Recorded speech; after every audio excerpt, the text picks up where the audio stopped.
Hey, what's going on? Hey, it's your boy KLA. Do I have an echo?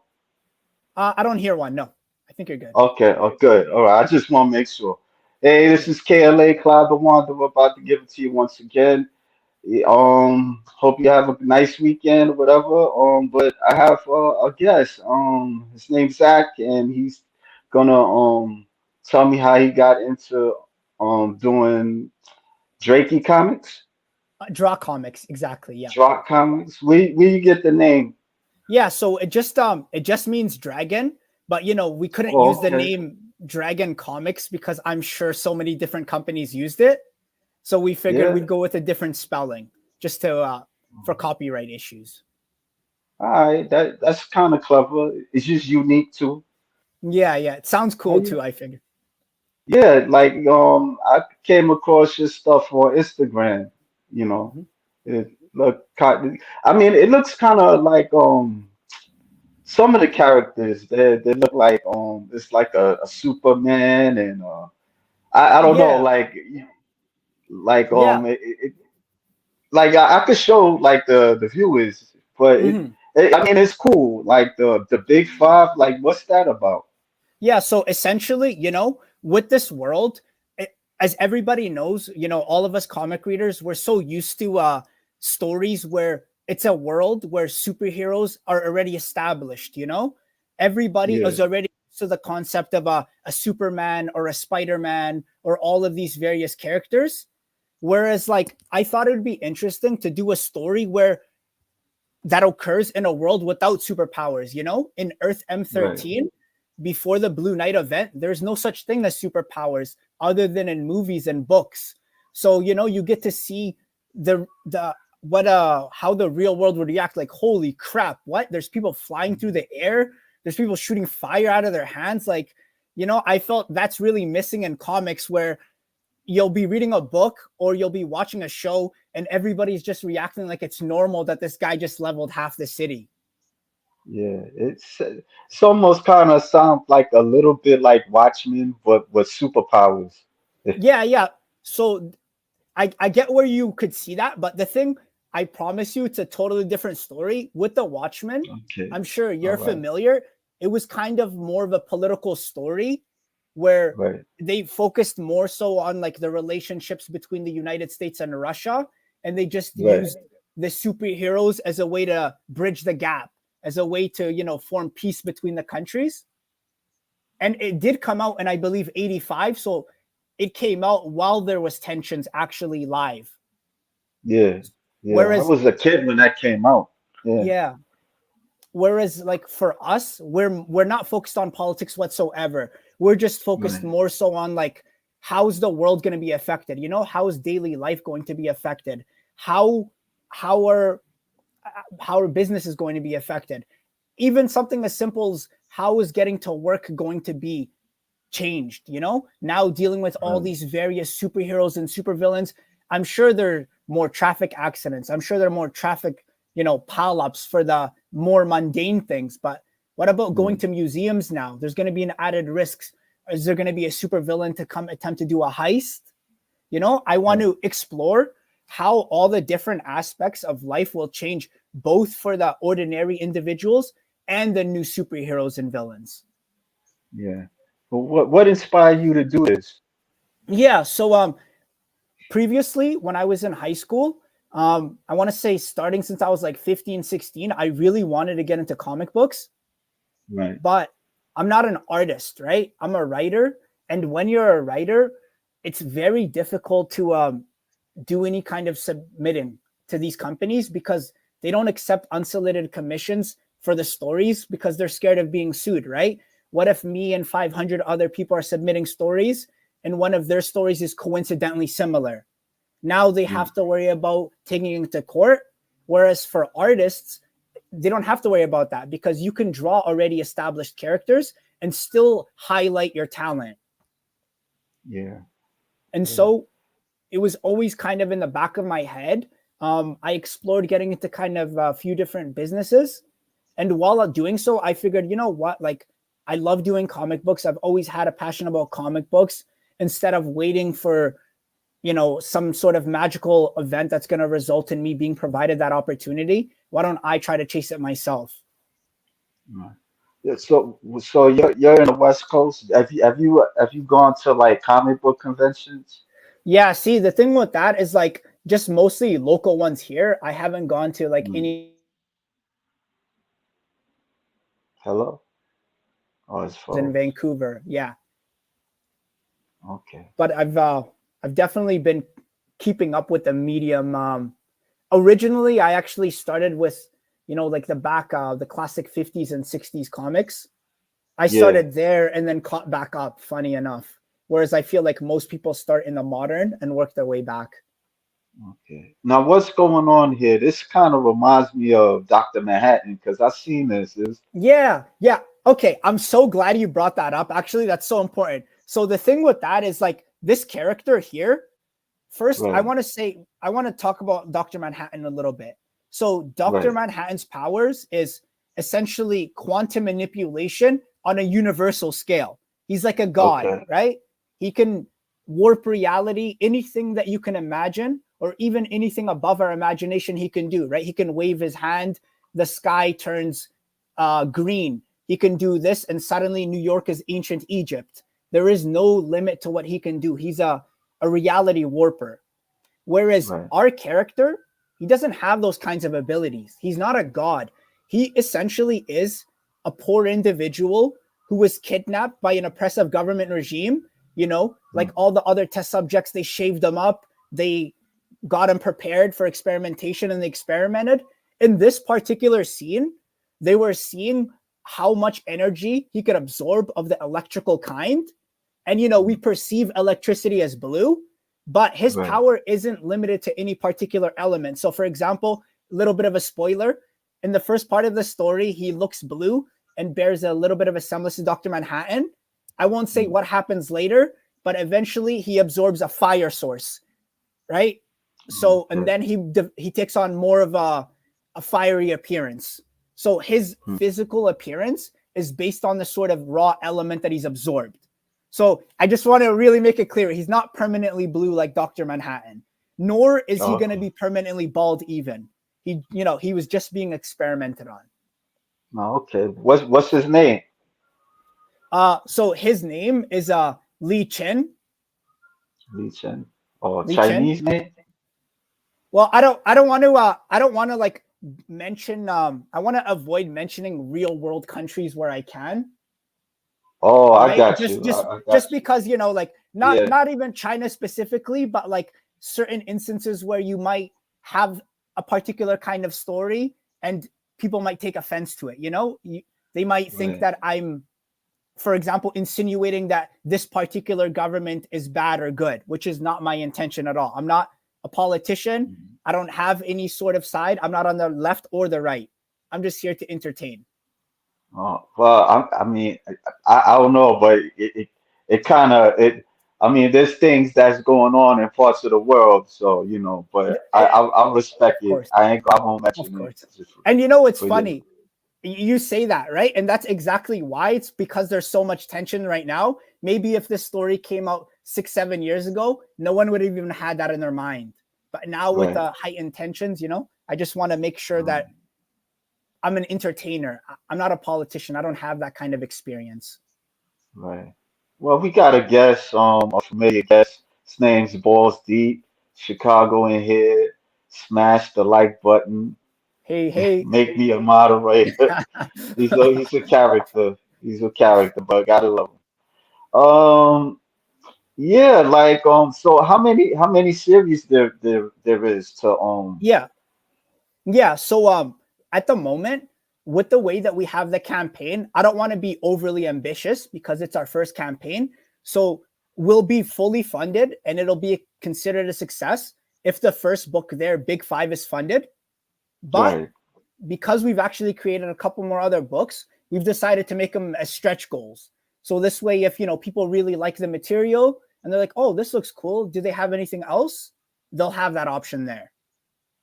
okay. But Have it's you sorry. Go ahead. like no, I was about to ask you like how you promote it, like have you gone to like comic book conventions. Did I ask Yeah, you that? I'm yeah, sorry. no. You just asked me in the beginning, kind of like how I got into comics, but I guess this is a Okay. lot different because you're asking how it pertains to this. Um, I would say mostly just kind of like marketing online. As they say, no matter how good of a book that you have, people if people don't know about it, they can't support it, right? And we're just getting into Yeah. this. So we've been marketing this book the most heavily, but on our Instagram page, we also have the other four books just featured as small previews. Just someone wants Right. to, is curious. Right. Right. Okay. I mean, what I can do, I could show a little clip from one of your from your videos on YouTube. You could Yeah, check it yeah, out. that'd be cool. Yeah.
Yeah.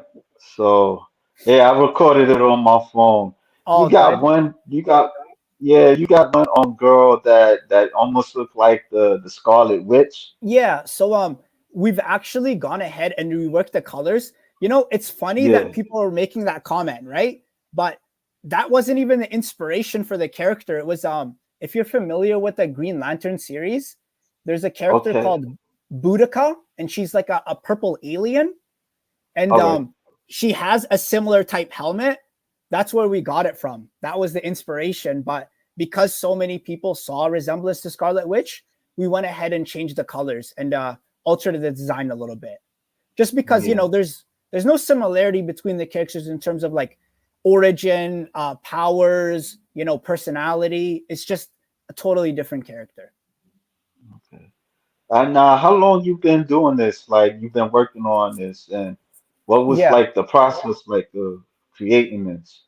hmm So I've been working on this for a little bit over a year, not because of Okay. the actual like work itself, that I find the easiest aspects, but kind of gathering the money needed to market it and to get it out there in front of people's eyes. That's been Right. taking by far the longest time. The process for this will usually look like this. I'll go buy one of those $1 composition books, and I'll first start with an idea in terms of, okay, what do I want this book to look like? Do I want this to be a book team or a team book? Is this going to be kind of a book that explores what it's like as a college age individual? Is this a book that's going to explore a teenager? And then so I'll start, because that's the most important part, like who is the person that's mainly featured or predominantly featured, because that's the one that people are going to be attached to. That's the reason why they're reading. And then Yeah. once I got that established, I kind of just, continue to work on their personalities. Okay, what does he act like? Is he a more humorous individual? Is he serious? Is this a popular person? Is this a person that kind of, keeps to themselves? And then I'll start kind of figuring out the rogues gallery, because that has an effect, right? Like the type of character you're working with affects the sort of villains that you're gonna create for them. Like for example, with the Blitz character, he's a little bit of more of a humorous teenager. He's got a bit of an attitude and he'll backtalk Yeah. you. So, Right. although his rogue gallery, I'm not going to say they're immature, but they're more focused on more so on robbers and people interested in, like heists, things of that nature. Whereas the big five will sometimes explore dictatorships and things of a more serious nature. Okay. All right. All right. Yeah, I mean, like, what's like the super villains? Like how the Yes. supervillains are. They like it's not coming to me right now, but No, no, you all can good. talk about the supervillains. Yeah, All good, all good. Yeah. So again, right, I don't want to like spoil too much, but the way that yeah, we've really done it is we want to make sure, we carefully craft our villains. I want every villain to be a mainstay. If regardless of whatever hero book that you like, there's always a couple of really, really good characters, right? Like for example, with Spider-Man, you'll have guys like right. the Rhino, you'll have Chameleon, you'll have Shocker, Green Goblin, and all these guys for 60, 70 plus years are reoccurring and they're loved. They're truly beloved villains. But you also have hundreds and hundreds of others that aren't memorable. People don't know them, right? They've only made one or two appearances. So we want to avoid that. Not necessarily Yeah. because we want to oversaturate and use the same characters too frequently, but we want to make sure that the characters are well developed, well written, so that there's always an option to go back to them. Okay. Explain like the Blitz, like he's like a super speedster. Like Yeah. what's so different with him than the Flash, if I Yeah, could yeah. ask? Good question. Good question. So we're fans of the Flash. So please don't take any of this to mean that we Right. don't appreciate the character or we're speaking badly. But I feel as though the Flash has become a bit unrealistic. I mean, the Oh, Flash can go multiple times the light speed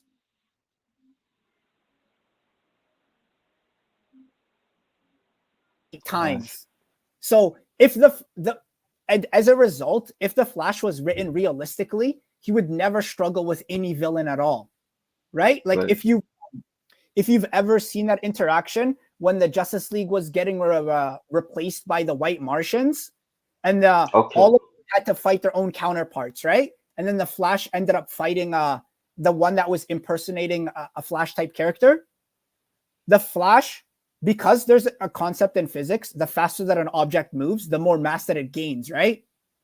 Okay. Mm, The Flash was able to subdue and knock out a Superman durability level character with one punch, right? That's yeah. and that's how it would go every single time with a character like that. So we wanted to write a more realistic speedster. Don't get me wrong, he's quite fast, but he's fast as a jet. He's not so quick that he's essentially stopping time. Because when Right. you get to that point, how do you really create villains for them other than godlike beings?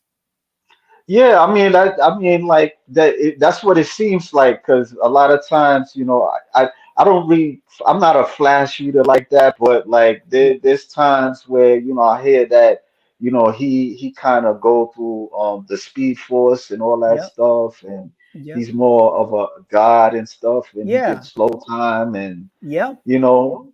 I mean, it's like with comics, it's like especially with DC and Marvel, it's like they always rebooting them to Yep. something else, and it's Yep. like Yeah. it's like a recycle, like if It I could is. say that, it Yeah. gets boring, And so I'm not like a constant comic book reader like that. I'll read a comic like once in a while, mhm. but like sometimes it gets kind of like rebooted and Yeah. recycled, with the Yeah. characters. So Yeah. yeah, And one thing, like, because people often talk about why manga is selling so much more than traditional comic books, right?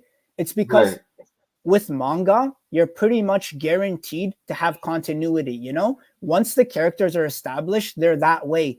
But you'll notice as of recently, traditionally, this didn't happen so much with Marvel and DC because the senior editors really like were behind things and making sure it didn't happen. But now, every time there's a new writer on the book, it's like they're trying to outdo the other writer. They want to yeah, completely undo everything that's established, and just for the sake of the characters that they make. Right now, their character is the fastest character in that title or in that universe. Now their character is able to do that thing that nobody else was.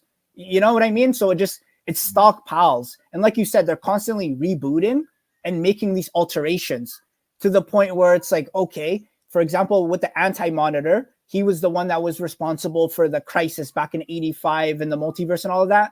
But now there's right. Perpetua and all of these different characters, right? it's kind of like every time they almost get you with a gotcha. Oh, you thought that character was most powerful? Well, check out this one. Oh, you thought this character was, check out this one, right? That's not how you tell a good story. Okay. Have you like took like classes like for writing and stuff like that Um, or yeah, so I haven't taken any classes in particular for writing specifically, but I did a little bit of writing in university for the year before I dropped out. It was part of my okay. required courses. So I think I'm Oh, a pretty sorry, go ahead. no, I was actually what you studied when you was in school. So I was taking political science, but Okay. ultimately, they were forcing us to take so many electives, so I ended up dropping out. No. Okay. You ever think about going back or you just say F school? Honestly, the thing that I've come to realize, or at least the opinion that I've began to form, it's that school is very, very good for things that require a credential, right? So Right. if, for example, if you want to be a nurse, you can't do that without school. If you want to be a doctor, you can't do that without school. You want to be a lawyer and so on, you can't do that without school. And school is even good if you intend to be an entrepreneur and pursue your own pursuits, because you'll have a stable income and that way you can consistently fund your endeavors. But I feel if you are able to fund those endeavors without going back to school, it's not necessarily better or worse, because think about it, the time that it takes you to go back to school and finish, you might be able to accumulate those funds just working part-time or full-time to fund the project otherwise. Right. I got my associate degree, but you're still struggling. Then it's like you got to go back to get your bachelor's and stuff, and Yeah, yeah. yeah, yeah, yeah. And I tell you the truth, like I recently was doing school Hmm. for like 4 years a bit, but Hmm. it was to get my a high school equivalency and stuff. Yeah, So I eventually got it, and it took me time, and I got a job, and it's yeah. like I don't even know if I want to go back to school. So That's a you thing. know, yeah, it's like yeah. So I mean I understand what you're saying. I Yeah. understand. And you know what I mean, right? Because I don't want to come off as like one of these crazy internet gurus. You've seen them where they hate school, right? They're like, no one should be going to university. University is a Right, scam. right, It's not like that. There's plenty of, paths that if you were to pursue, you have to go to school, or at the very least, you right, would be helped tremendously by doing so. But in entrepreneurship, there are some times where it might be preferable for the individual to just continue down the path as they have been.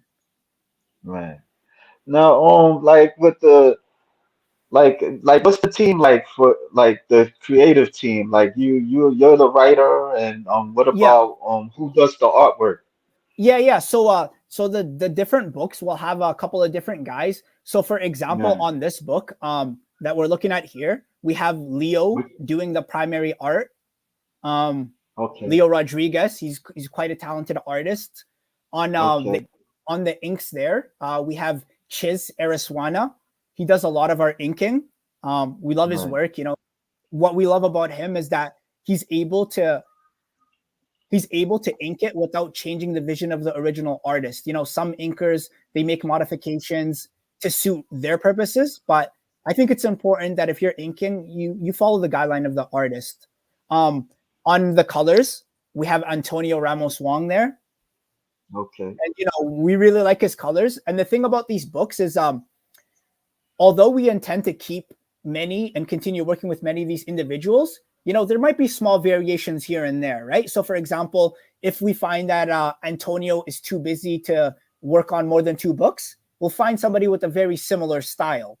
There'll never be any drastic changes or anything like that, because it's important that the quality that people expect is what they get. Because this Right. is part one of three, right, for the Blue Night event, and we want to make sure that we deliver in a way that has people happy, so that way they'll be eager to support part two and three, not still angry about the our missteps or the decisions that we shouldn't have made. What like how did you meet up with these guys? Like do you guys have a studio or Yeah. So with these artists, to be honest with you, finding suitable artists that aren't on exclusive contracts is extremely difficult, right? Because if right, you're looking at this art, it's it's Marvel and DC caliber. Why? Because many of these people that I have on the books have collaborated with these companies. And because Mm, of that, they're busy guys, right? And also they yeah. have an expectation when it comes to rates. They're not gonna take lower than market rates to do the work. So the way that I found them is I would just look at similar work that I enjoyed from Marvel, DC, Image, and whatnot, and then see the tagged artists. Look at the comments. Sometimes when the artists aren't tagged, they'll leave a comment like "pleasure to work on the book." And oftentimes if you'll find an artist that you like and you go to his following as well as his tags and his collaboration, he'll also work with other artists, right? Or sorry, he'll also be following other artists that are of equal caliber. We also reached out to a couple of studios too, art studios where they'll manage and they'll handle all of the commissions for the artists.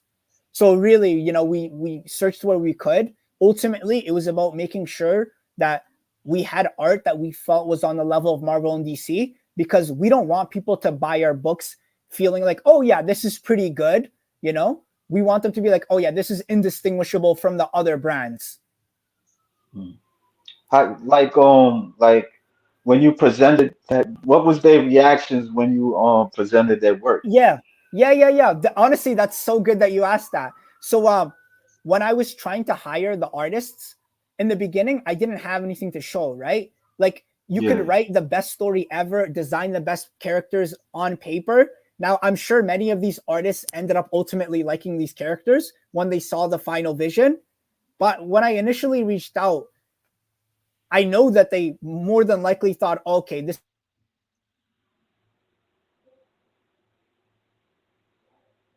for us Wait. who are serious about these projects, all of these talented individuals get hundreds upon hundreds of comments, personal messages, and emails from people, mostly looking to waste their time. Now, I don't mean that all these people have bad intentions, but I mean like some of these people are hobbyists, right? They just want to do this for fun. And there's no way they would ever consider paying $200 a page for pencil. And then, another $60 to $100 for the inks, and then another $60 to $100 for the color, and then paying for the editor and the letterer, right? They're not looking to spend $400 or $500 a page, which makes sense, right? If you're not looking to distribute it, why would you spend that kind of money? But ultimately, it leaves the artist jaded because they're thinking, okay, is this another one of these guys? I don't have that problem now that I have these previews now ready, because the artist can say, oh, okay, he's done these previous pages. They'll either like it, find it suitable, and say, hey, I like what you've done. I would like to work. Or they'll say, sorry, I'm not interested. Mm. Yeah, I can imagine doing something, you coming up with something, and then you got to present it to people. Yeah. It's up to them whether they like it or not. So Mm-hmm. like how many artists that you asked, Oh, can you recall? Or yeah. So let me think in terms of like, so first I'm going to say how many like portfolios I went through, because that's a yeah. little bit different from the artists I asked, right? So I also, again, because I wanted to search in as many places as I could, because Right. ultimately it's about finding the best quality work for the fans. So other than the studios that I reached out to, other than the Instagrams that I reached out to of the professional artists, I also had several listings on DeviantArt. I put listing on various Facebook pages. I put listings on various Reddit commission pages. I want to say I probably looked at maybe like 1,000 plus portfolios. Mhm. It really was like, even if I said it was up to 1,500, it wouldn't really be a stretch, because every time you have one of these postings, you'll get 200 to 300 people responding. Right now, Yeah. the difficult part is, again, obviously these people are excited, and I love that they're excited and they're wanting to work in comics, but I just wish some of them would look at the quality of work that's being published, look at their own work, and just be honest, right? Am I at that level yet? Because it's not like you won't get there. Anybody in the world can become a top tier artist. It's just about practice.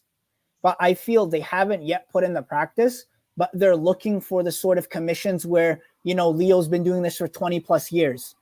It, it, Mm. it makes sense that he would be able to command a $200+ a page rate. Whereas, like, if you're a hobbyist, you're just getting into it, like, using your work would be detrimental for the potential success of the project, because potential fans are they're looking to buy something that they can truly be happy about. They want to feel like, oh yeah, this Right. is a Marvel DC project. They don't want to buy it to do me a favor. Right. So, right, like, especially as an unestablished independent, we want to make sure that we have the best quality work possible. Whereas Marvel and DC, maybe they can get away with, for some of their smaller titles, using a lesser caliber artist, because people already love the character, right? It's not Art isn't as big as a factor as the story. Whereas if you're just starting out, you really need to have a visual spectacle, because Right. they don't know who Blitz is. Why should they care about Blitz?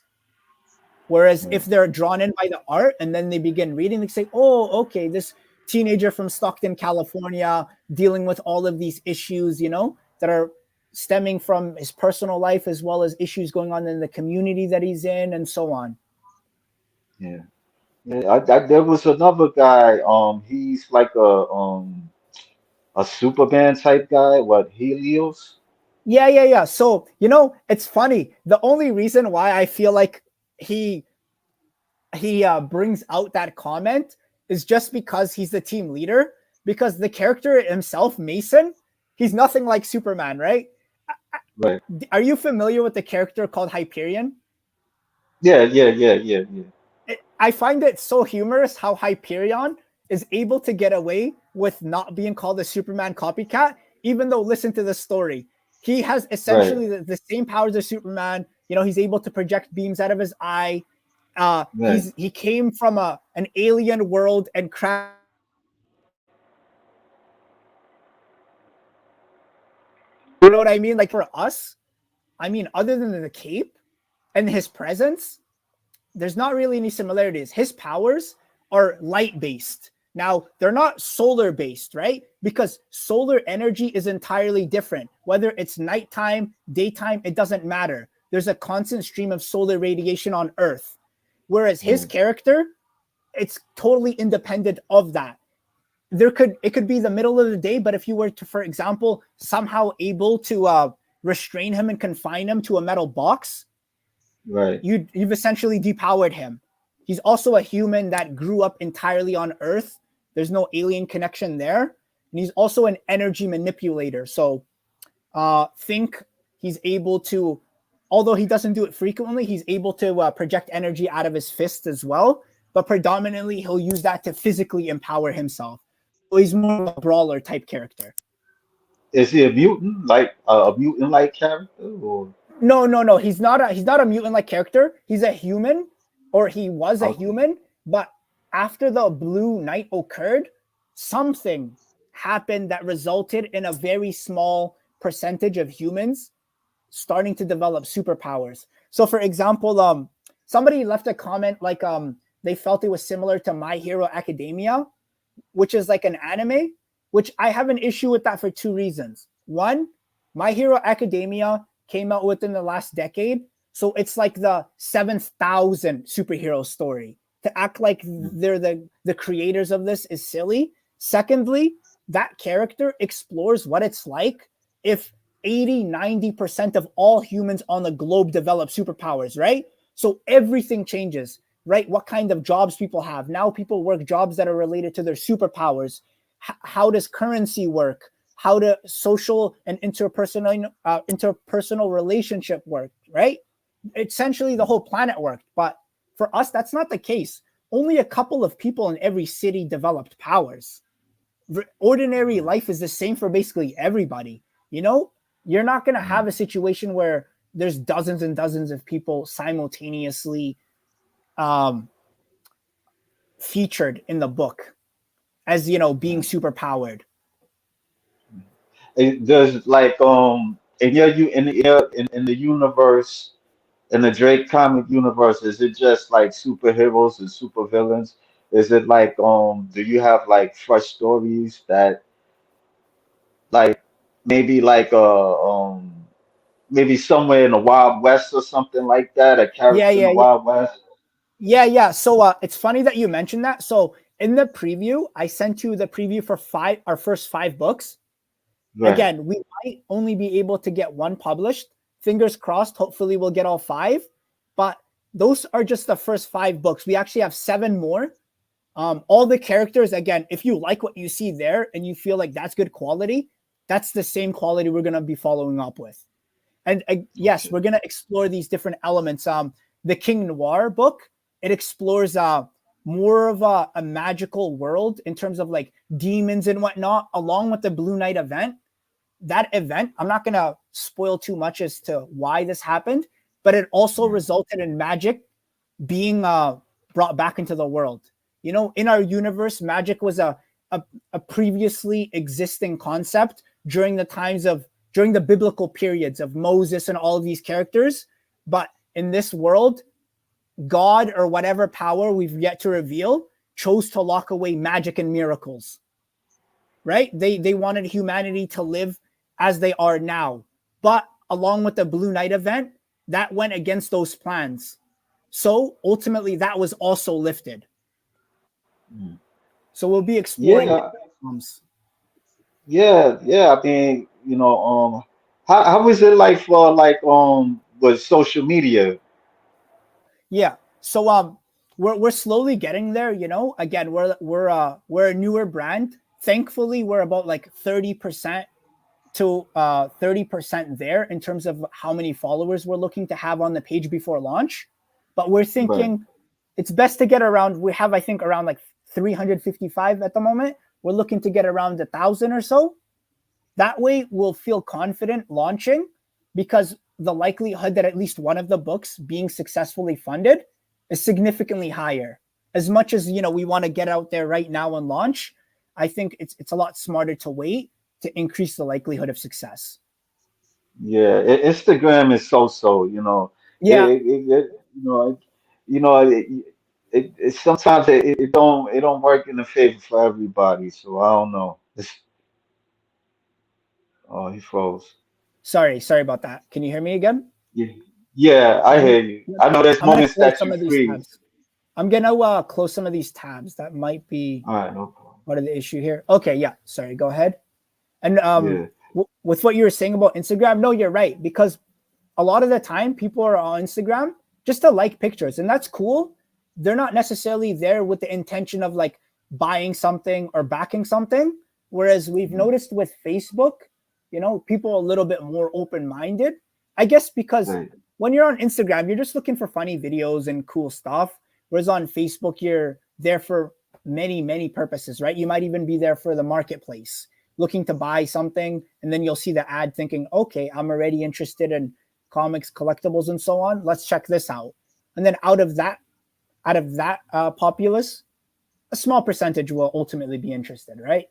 With marketing, you're never gonna be, or at least in my experience, you're never gonna be catching 50% of the people, or 20% of the people, or 10%, or anything close to that.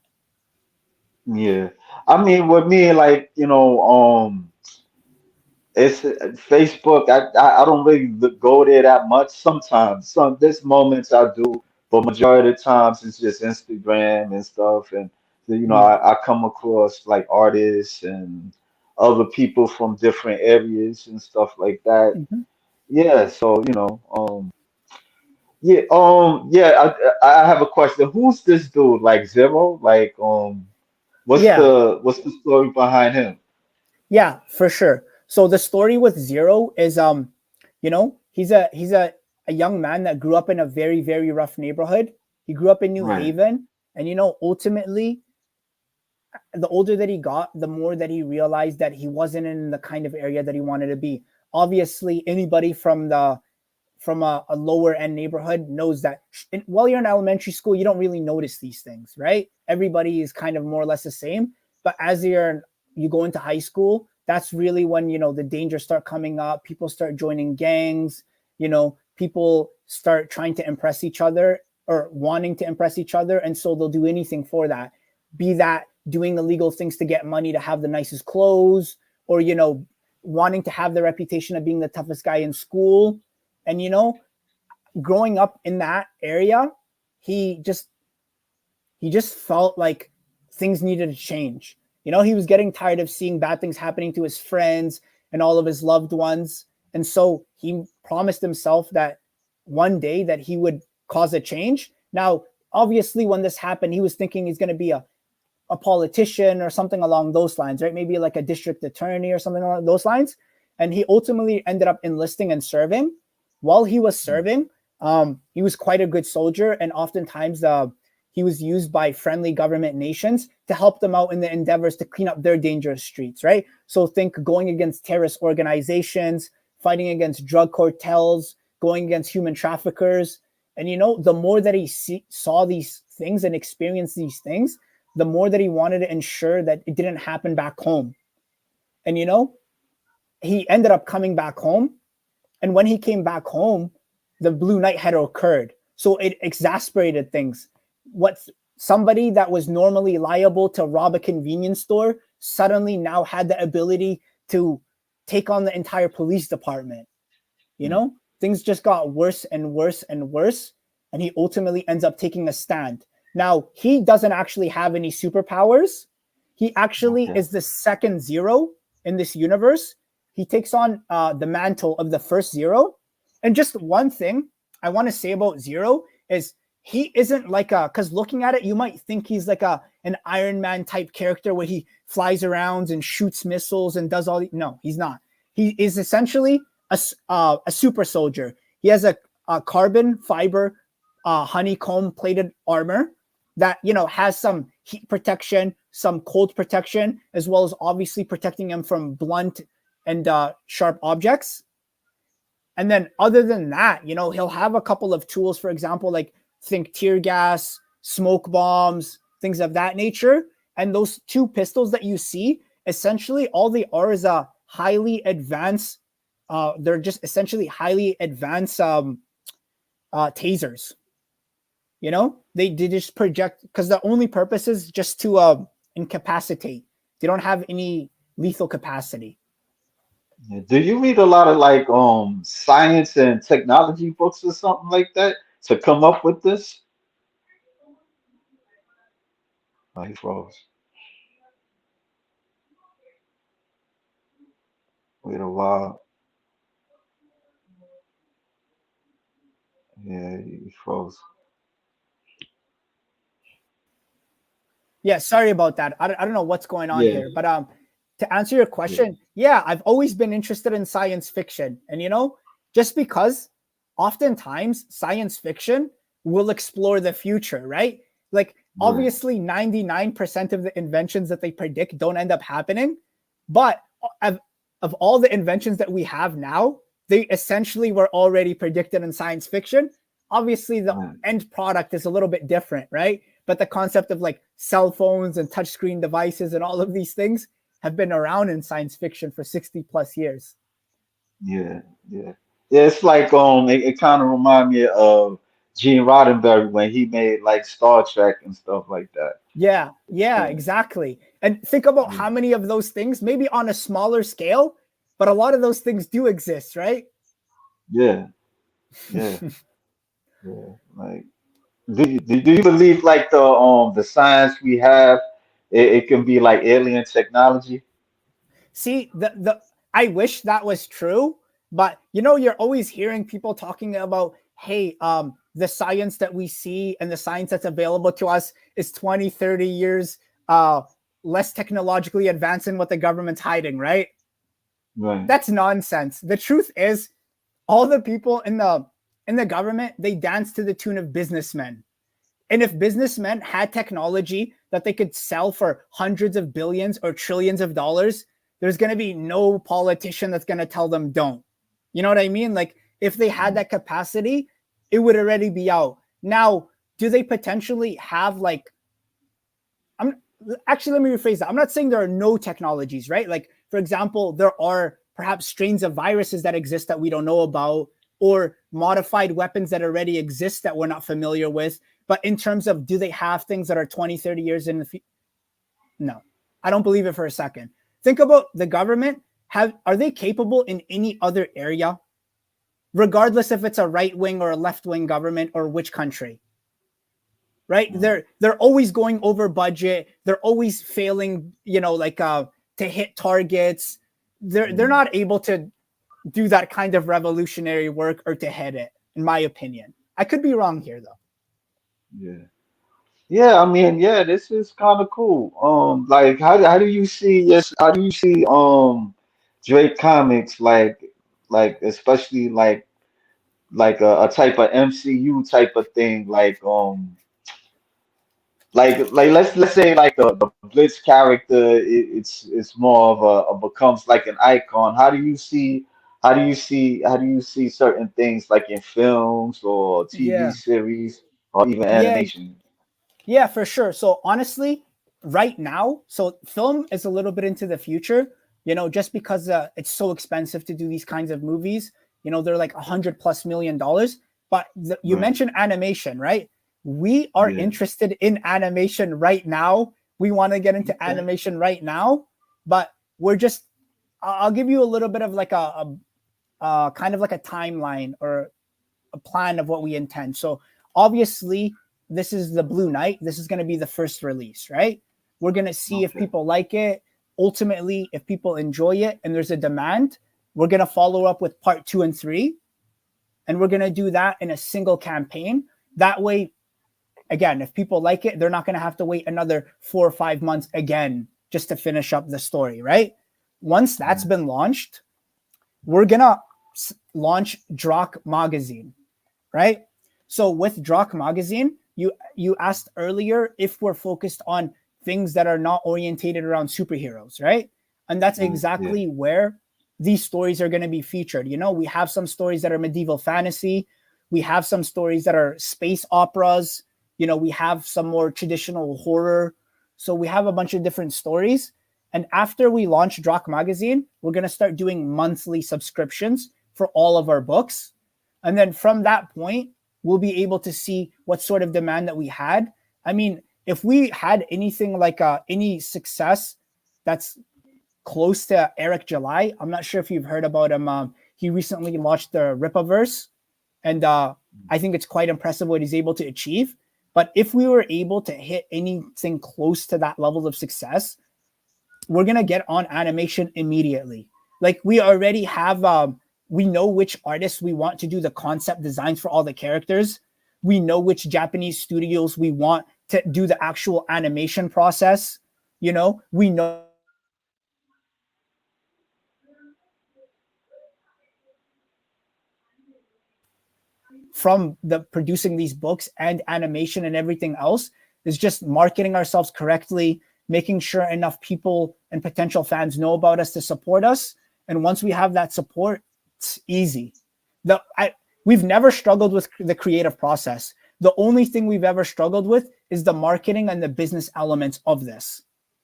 Mm. That's what we think is really hard. But finding suitable studios, finding suitable artists, making sure we create something that the fans can enjoy, that we're very, very confident in. Is it because it's like it's just superheroes? It's just another type of superhero story with Yeah, the no.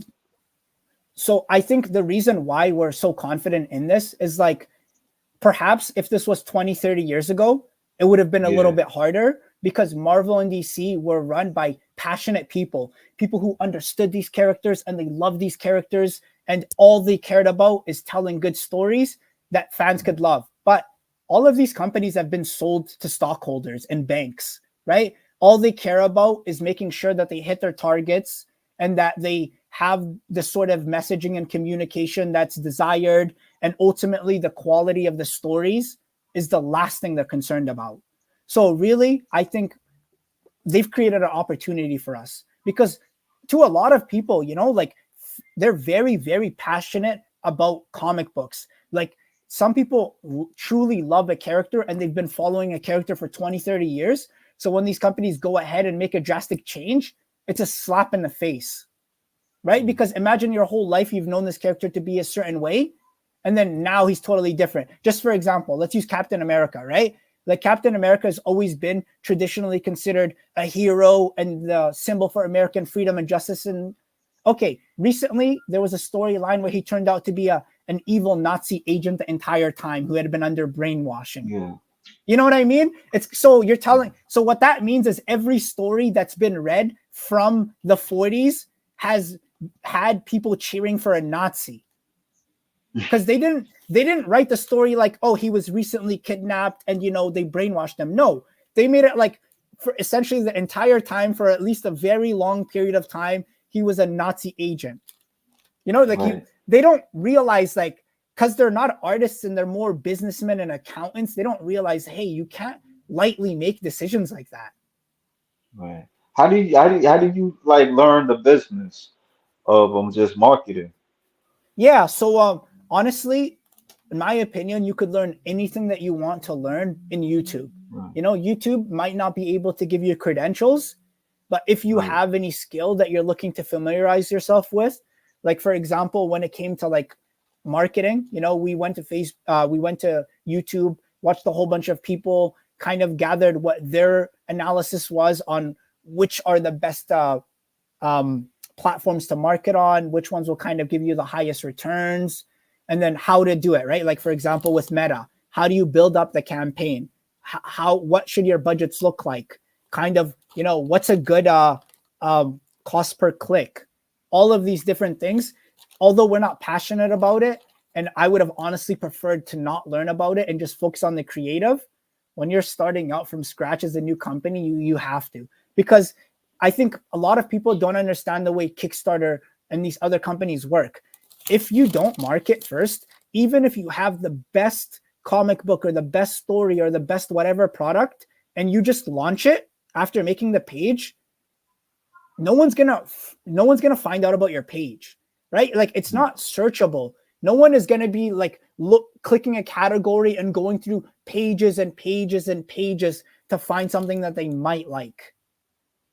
Mm. So ultimately, I'd say when it comes to this sort of endeavor, marketing is 80% of the work, unfortunately. Yeah. Yeah. Yeah. I mean, closest I got, I wrote story. I try to write a comic book story and stuff like that. I have a friend.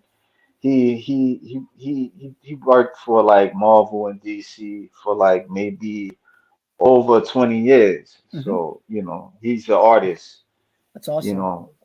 Yeah, so yeah, but just kind of like trying to understand that, it's a lot. So, Yeah, yeah. And sorry if I'm like if I'm talking a lot or talking too much. This is my first appearance, so no, it's I've cool. It's cool. yeah. You good. You good. You good. Like what's your favorite comic book you ever read? The best comic book I've ever read. Yeah, your favorite, like one of your top five or you Okay. know Now, can I ask? Do you are we talking single run? Are we talking single issue or overall story?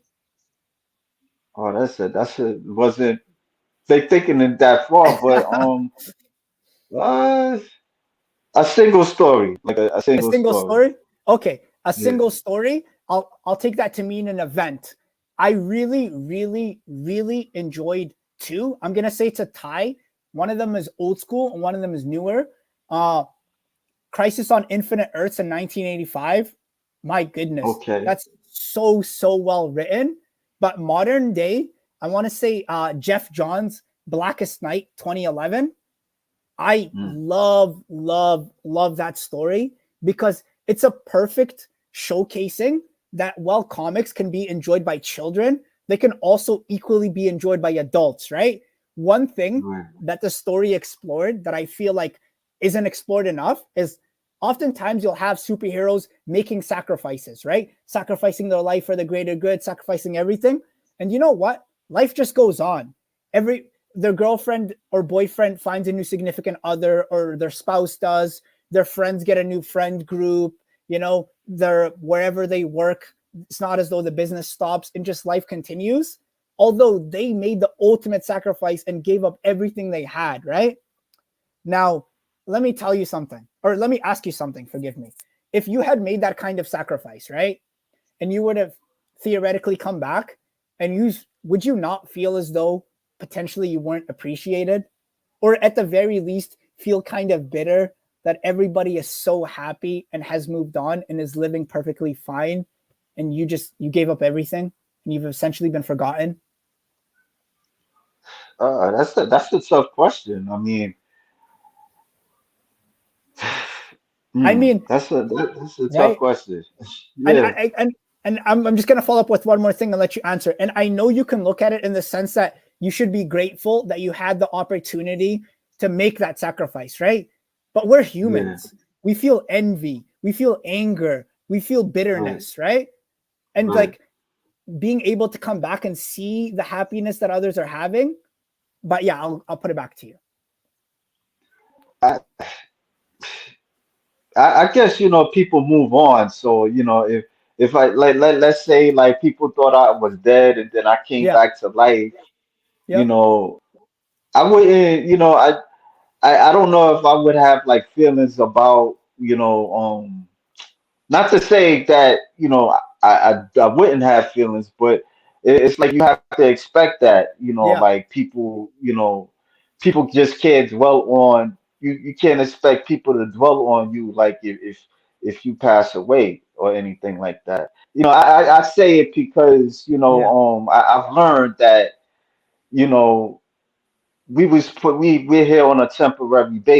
base, and so eventually you're gonna die and stuff like that. So but it's these emotions that you Yeah. hold on to. So it's a very complex question.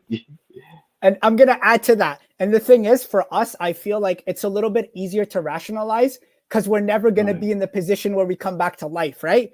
So we'll do right, another hypothetical. Hypothetically speaking, imagine you were a soldier, you made the ultimate sacrifice for your country, right? Let's say you were getting raided or something like that, and you did an act that seemed as though you lost your life, right? So you saved all your friends and everything like that, and you were written off as, MIA or deceased, and then you came back, right? The bitterness would be tangible, right? Just seeing your boyfriend or your girlfriend happy with a new family and they just moved on.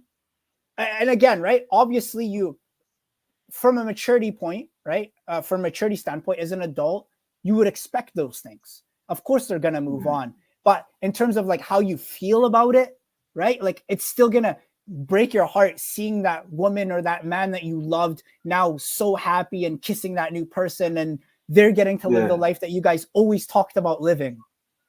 And yeah. I can understand that. right, you know what I I can mean? understand. Yeah, And I can so understand. really that's what that story was about. Obviously it featured superheroes and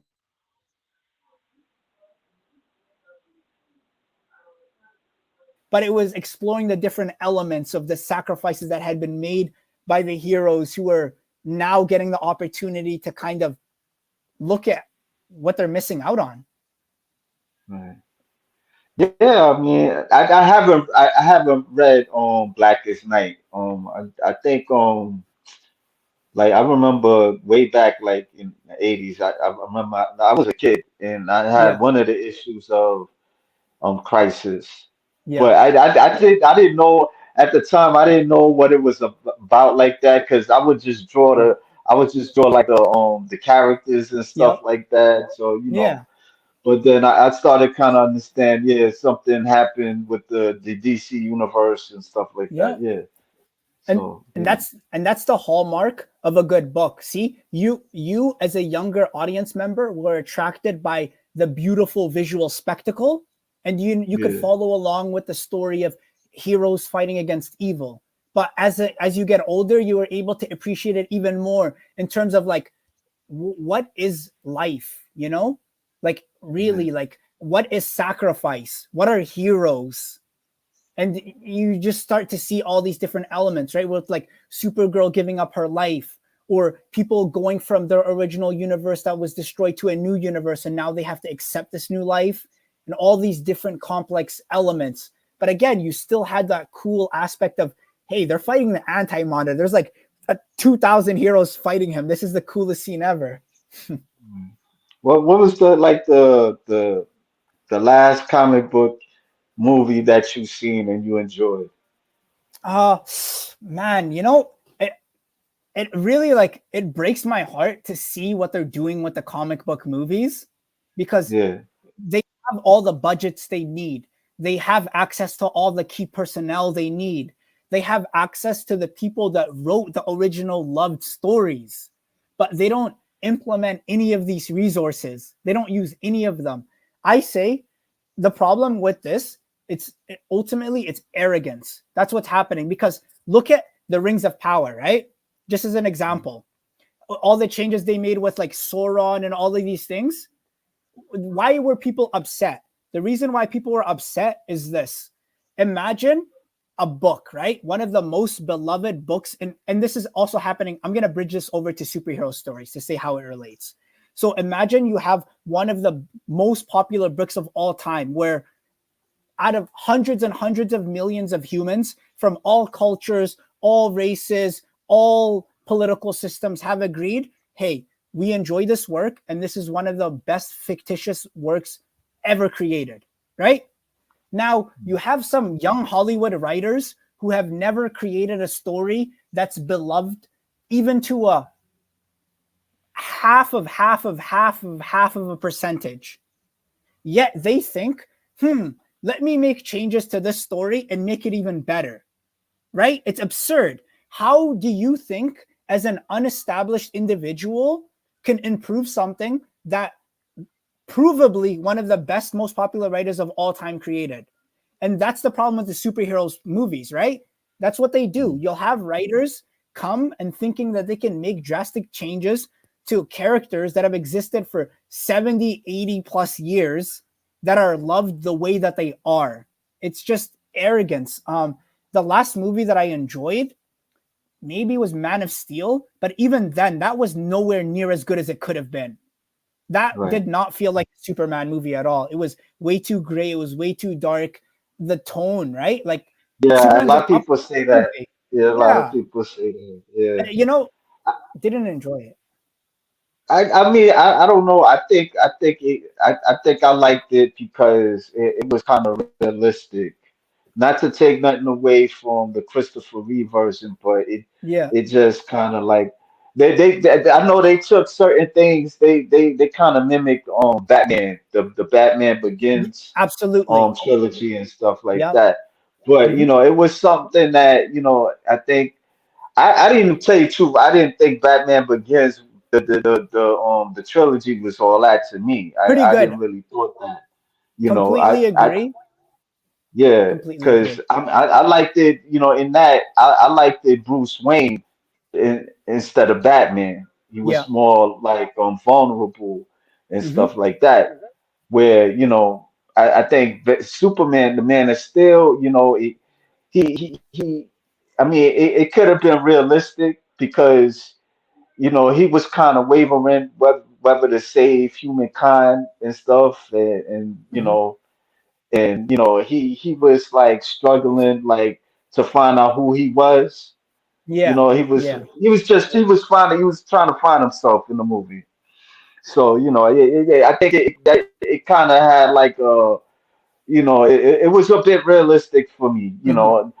I do agree with you. It could have been better, Yeah. but because it's always like always showing like Lex Luthor or the three Kryptonians, Zod and the Yeah. other chick and the other guy. Yeah, so they probably need to show Brainiac and stuff.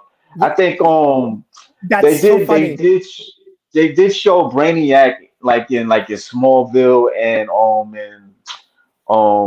Krypton Yeah. The where TV series, right? Adam Strange, Adam Strange, he time traveled to Krypton and stuff like that. Okay. I don't know if I you remember that series.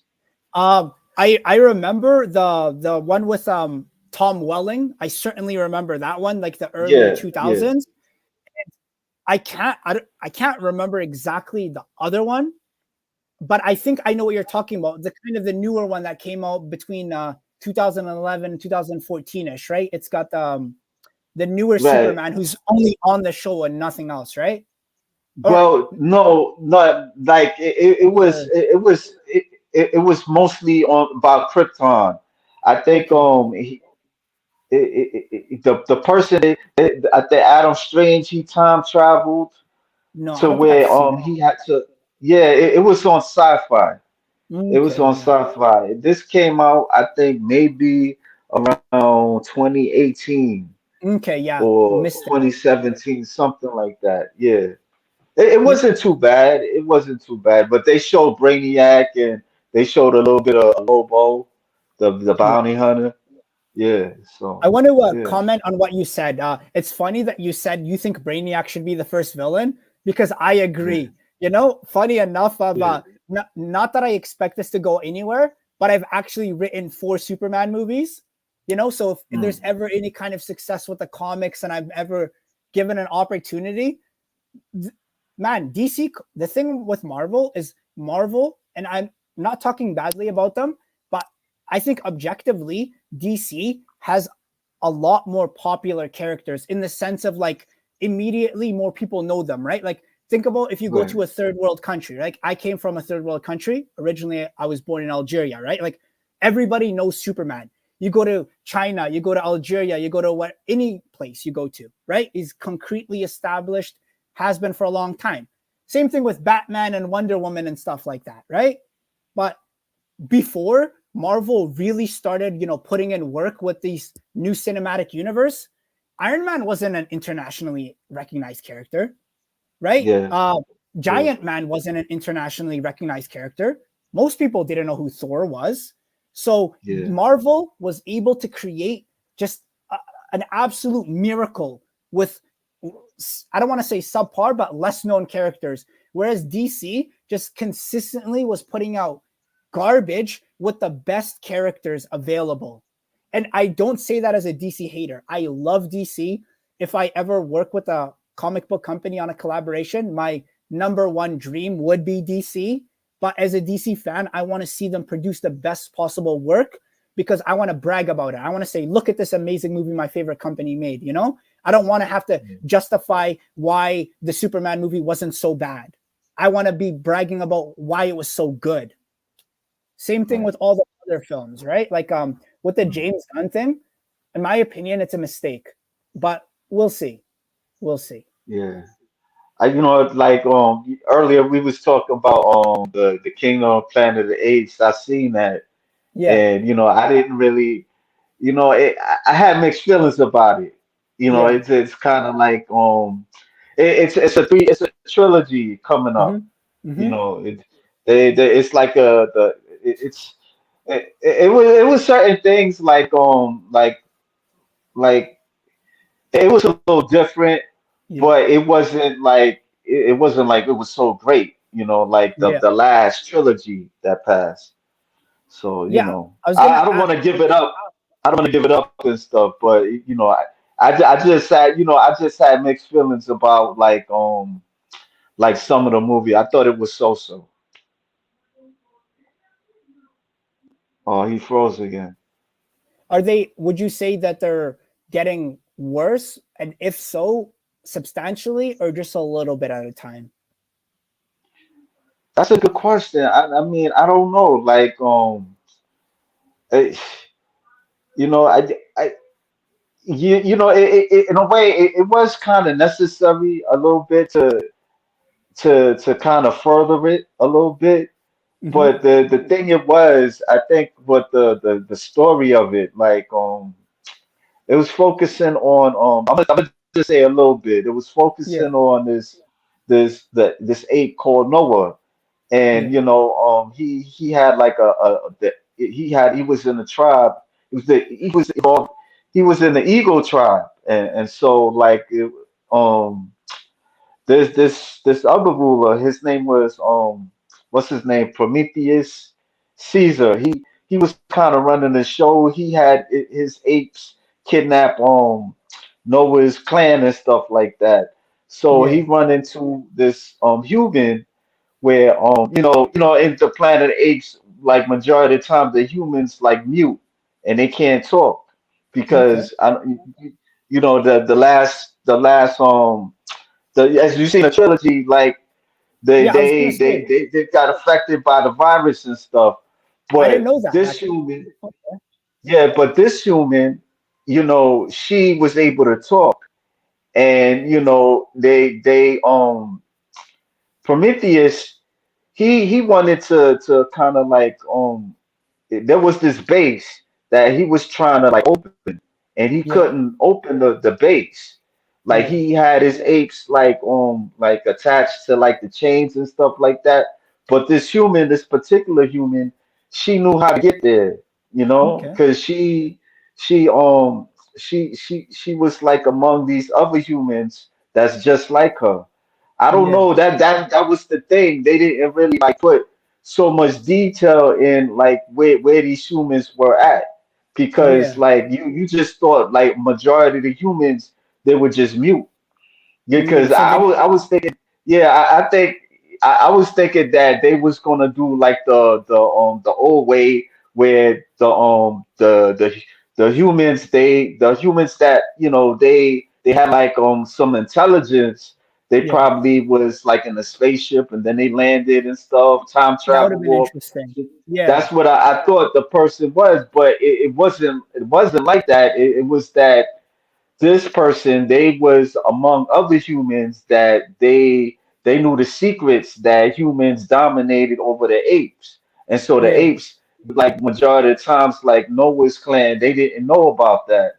And so interesting. it yeah, so like it seems like it's like a three-part trilogy, because it's like the humans want to claim the earth, Yeah. you know yeah, so So I they're mean, now so go ahead.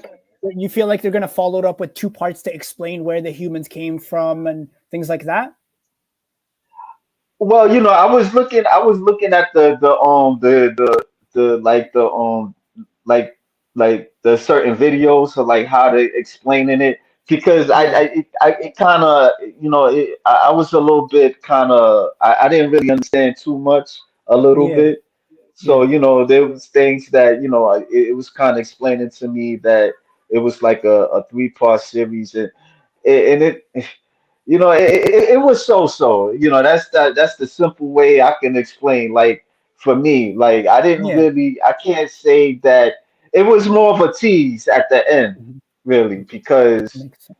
they was kind of like among each other, because the humans, I think they was the human that she was trying to find like a disc, Yeah, where to contact people through like satellites and stuff like that. Then eventually they did and stuff. I don't mean interesting. to give up the whole thing. Yeah, no, all good. I'm likely not gonna watch it. The thing with that, in my opinion, Planet of the Apes should have been only two parts. First part, showing them rising up, the virus, affecting them, mutating them, Yeah, and then the second part, they fight for dominance against the humans.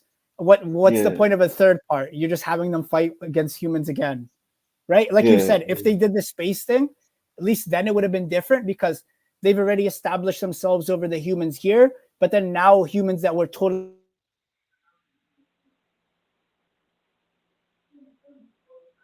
that would have been more interesting, I feel like. yeah. But that was like the original, the original really, like Charleston Heston. He was an astronaut, and he just went fast. He went fast forward into the future. He didn't Yeah, know he was on Earth till at the end. So yeah. I think sometimes you can keep the plot though, because why didn't that come out? I feel like in the 70s or 60s. I could be wrong though. 60, 60s, 60, right? 60. Yeah, yeah, Okay. Yeah. So with that, I feel like it would have been it kind of, it's funny when you mentioned that, I immediately thought of the new King Kong movie because it's like number 3 or 4. And every time I right, see it, I'm like, oh my God, there's another one. Just because it's right, kind of like, how many times can you tell that story? And right, it's not even like a superhero story where at least each time the villain can be drastically different, right? You can right, totally make it you can give it a different vibe, different feeling. For example, one might feature a sympathetic hero where although you have to stop him, the hero wants to help him. And then the other film might feature a total psychopath that you need to stop at all odds. The film is completely different. Whereas, like with the King Kong movies, it's kind of like, oh no, there's another mega titan or whatever they call them. Let's stop it. and then the next one, Yeah. right? It just happens again and again. I didn't see the King Kong movies too much with King Kong versus Godzilla. I just wasn't, that for me, that's like when I was a kid. I seen Yeah, those stuff, so many times in different ways. I mean, I remember like somewhere in the 90s, it was a reboot, and then, then years later, years back, they had a reboot of Godzilla. And I think they had a King Kong with Jack Black. That was the that was thing a good too. one. That's Yeah, such a good one. And yeah, yeah. That it, that was all right. Yeah, that was cool. That was cool. That was cool. I remember. I you know what remember that. scene still holds up? You know when they fall into the little valley or the crevice, and then the Yeah, giant bugs start eating them. That still holds yeah, up, in my opinion. It's a great yeah. scene. Did I see that one? I think I seen parts, some of it. I seen some of it. I think I was confusing that with Kong. I think with Oh, Kong okay, okay. because remember that guy that played Loki? I forgot his name. He Tom was he was Hiddleston, in right? that. Yeah, Hiddleston. Tom Yeah, yeah, Hiddleston. Yeah, yeah. he was I think he's in the he new he one. was yeah, he was in that. Yeah, so but I don't know, man. I just had like mixed feelings about that, the Planet Apes. I don't know. Yeah, no, I could see Yeah, that honestly, because to me, it seems like they're trying to stretch more juice out of it, but it's done, right. right? Like we've Yeah, explored what effects they're gonna have on the planet. They can keep right. milking it, but maybe they Yeah, overpaid for the IP and they figure they're gonna get their money's worth. right. It's the same thing with like the Terminator. Like, I mean, they don't need to make no more Yes, Terminator movies. no, How many no, Terminators they gonna do? yeah. Like, yeah, yeah, Or you know what? Or reboot it from scratch, right? Stop right, coming up with these sequels because since it's been, like 25, 30 years since the original came out, there's a yeah, fresh new generation that has never seen the original one. Fine. But right, no one wants to follow a 67-year-old Arnold Schwarzenegger, right? Like right, this is supposed to be an not this thing isn't even a human, it's an artificial super machine, right. right? Like you And he they and he made getting old too. yeah, He's getting bro. old. Exactly. It's I love him, but he had his time and let the new action stars. It's like seeing Yeah, Sylvester Stallone and all those guys still playing the action hero. It's like, man, you guys yeah, are threatening 80 years old. You're all like yeah. I 76, know. 77. It's not realistic, like No. the expendables and stuff. Yeah. And See, nah, they see like Arnold. I didn't mean to cut you off, but Arnold all good. Schwarzenegger and Sylvester Stallone, they could have done it in the 80s, but the thing they could have been made a movie together. But the Mhm. thing was, they was in competition with against each other. They Yep. didn't like each other. They couldn't Nope. stand each other.